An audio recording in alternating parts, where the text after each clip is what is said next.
ক্যালিফোর্নিয়ার Winchester mystery house একটি রহস্যময় বাড়ি যা তৈরি করেছিলেন সারা উইনচেস্টার। তিনি বিশ্বাস করতেন যে তার পরিবারকে যারা হত্যা করেছিল তারা তার পেছনে আত্মা হয়ে ঘুরে বেড়াচ্ছে, তাই তাদের হাত থেকে বাঁচার জন্য তিনি অদ্ভুত একটি বাড়ি তৈরি করেন।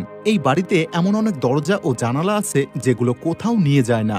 ধরুন আপনি একটি দরজা খুললেন, ভাবছেন একটি নতুন রুমে প্রবেশ করবেন, কিন্তু সামনে কোনো রুম নয় বরং একটি দেয়াল। ঠিক তেমনি কিছু সিঁড়ি এমনভাবে বানানো যা উপরে ওঠার বদলে হঠাৎ নিচে নেমে যায়, যেন আপনাকে কোনো রহস্যময় পথের দিকে নিয়ে যাচ্ছে। সারা উইনচেস্টারের বিশ্বাস ছিল যে এমন অদ্ভুত ডিজাইন তাকে আত্মাদের হাত থেকে রক্ষা করবে। আজ এই বাড়ি পর্যটকদের জন্য একটি রহস্যময় আকর্ষণ। যদি কখনো যান, দেখবেন এমন দরজা বা সিঁড়ি যা আপনাকে ভাবতে বাধ্য করবে। অস্ট্রেলিয়ার নর্দার্ন টেরিটরিতে এমন কিছু টার্মাইট মাউন্ট বা পিঁপড়ের পাহাড় রয়েছে যেগুলো ম্যাগনেটের মতো আচরণ করে। শুনতে অবাক লাগলেও সত্যি, এই মাউন্টগুলো এমনভাবে তৈরি হয় যে পৃথিবীর চৌম্বকীয় শক্তির সাথে সম্পূর্ণ সামঞ্জস্যপূর্ণ।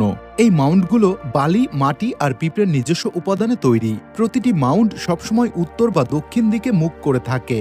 বিজ্ঞানীদের মতে টার্মাইটরা এমনভাবে মাটি সাজিয়ে মাউন্ট বানায় যা তাদের সূর্যের তাপ থেকে রক্ষা করতে সাহায্য করে এবং তাপমাত্রার পরিবর্তনেও আরামদায়ক রাখে। কিন্তু সবচেয়ে বিস্ময়কর বিষয় হলো এই ছোট্ট ছোট্ট পিঁপড়েরা কিভাবে এত নিখুঁতভাবে এই মাউন্টগুলো তৈরি করে তা এখনও পুরোপুরি বোঝা যায়নি। বিজ্ঞানীরা একে প্রকৃতির এক অসাধারণ রহস্য হিসেবে বিবেচনা করেন। এই মাউন্টগুলোকে দূর থেকে দেখলে মনে হয় যেন বিশাল এক পিঁপড়ের শহর দাঁড়িয়ে আছে।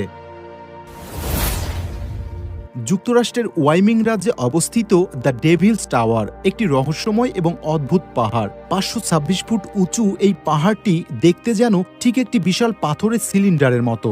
স্থানীয়দের মতে একসময় এখানে কিছু অদ্ভুত ঘটনা ঘটেছিল, তাই এর নাম দেওয়া হয় দ্য ডেভিলস টাওয়ার।